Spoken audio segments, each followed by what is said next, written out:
So what we got next? Okay. So as we spoke about before, NFTs, they're a wave. They're a wave and in the future though. All right. So let's get into it. Monetizing genomic data is the latest use case for NFTs.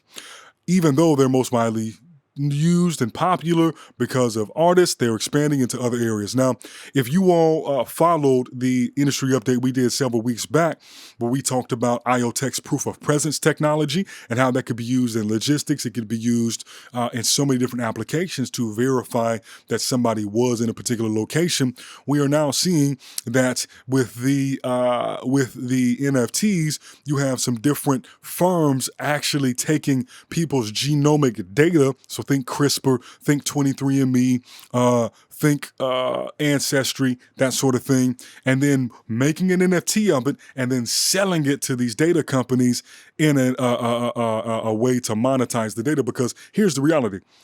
These companies like 23andMe, Ancestry.com, I can't even think of the rest of them, but all of these genomic companies that claim they will tell you your ancestry based on your genome, they make money off of this data. They take this data, they sell it to Pfizer, they sell it to these other research firms who then can take that information and develop new technologies based on that information. All right. Now, we won't get too far down the rabbit hole, but it allows them, when they get information, let's just say they get somebody who signs up who tells them that they are of Nigerian descent. And then they have somebody else come and tell them they're of Scottish descent. And they have somebody who tells them that they're, from the Maori down in New Zealand and Australia, right?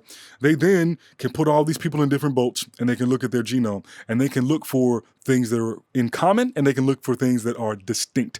And then they most often, in my research, make the most money when they find the differences and then they can target those differences, right? So if there's a certain population that's more prone to sickle cell, they can further study and try to come up with the reasons that they think that that's the case, and then they can use this data and leverage it. And I've gotten super far off tangent, but you get a different version of Sae'Von right now. But anyhow, basically, this is important because it is really demonstrating why NFTs are so valuable, because ultimately what they do is they play on top of the legitimacy aspect of the data, the verifiability.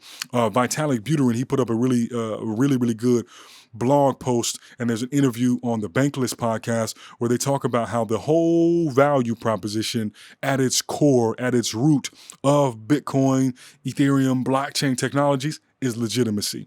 And that legitimacy comes in a lot of different formats, but basically this is just another massive use case for NFTs, and even Akon is going to be selling his genome as an NFT. So, would I do something like that personally?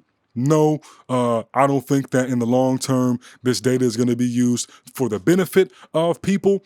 Not that it can't be, but let's just look at history as a track record. And, most of these health companies, they literally make their money based on you being sick. So they have a product to sell you. So why would they be so gung-ho to make you well? I don't know. That's just like a real simple base layer thought for me. So anyhow, I'd like to be optimistic, so let's leave it on an optimistic note.